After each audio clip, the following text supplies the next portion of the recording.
আসসালামু আলাইকুম। আজকে আমি বড়া তৈরি করব, কলার বড়া। এখানে আটা, চিনি এবং কলার একটি মিশ্রণ তৈরি করেছি।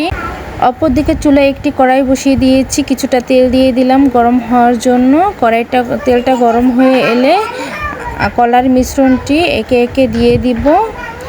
ছোট ছোট করে দিয়ে দিব বড়াটা ভাজার জন্য। তেলটা একটু বেশি পরিমাণে দিব, কারণ তেলটা একটু বেশি পরিমাণে দিলে বড়াটা ভাজাটা সুন্দর হবে। যদি অল্প দেন তাহলে আস্তে আস্তে একটু পোড়া পোড়া ভাব হবে, ভালো লাগবে না খেতে। একে একে একটু একটু করে আমি কলার মিশ্রণগুলো তেলে দিয়ে দিচ্ছি। এভাবে কড়াইতে যতটুকু ধরে ততটুকু পরিমাণ ফ্ল্যাপ করে একটু একটু করে দিবেন।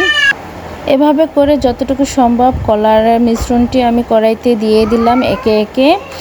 এবার অপর পিঠ হয়ে এলে উল্টিয়ে দিব, না হলে আবার পুড়ে যাবে।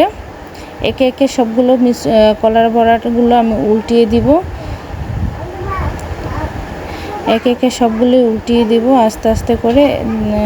দেখেন আবার তেল যেন ছিটে না লাগে। এইভাবে করে এক পিঠ ভাজা হয়ে গেলে উল্টিয়ে দিতে হবে সবগুলো, না হলে পুড়ে যাবে। একে একে সবগুলি উল্টিয়ে দিব। কিছুক্ষণ অপেক্ষা করব যেন অপর পিঠে লালচে লালচে ভাব হওয়ার জন্য।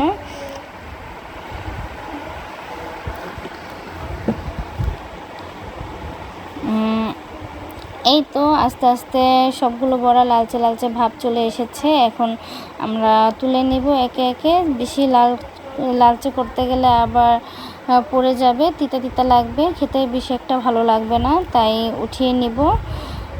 সবগুলো উঠিয়ে নিব। এভাবে করে একে একে সবগুলো বড়াই আমরা ভেজে তুলে নিব।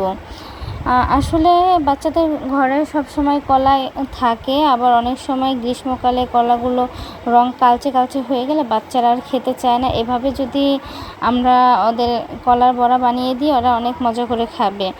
এতে অনেক প্রোটিনও আছে, কলা খাওয়া অনেক ভালো। এই বড়াটা আসলে খুবই মজা, মাঝে মধ্যে ট্রাই করে দেখবেন। এই তো আমার হয়ে গেল অল্পের মধ্যে ঝটপট করে সন্ধ্যার নাস্তা। কেমন হয়েছে জানাবেন। আর প্রথম ভয়েস ভিডিও দিয়েছি, ভুল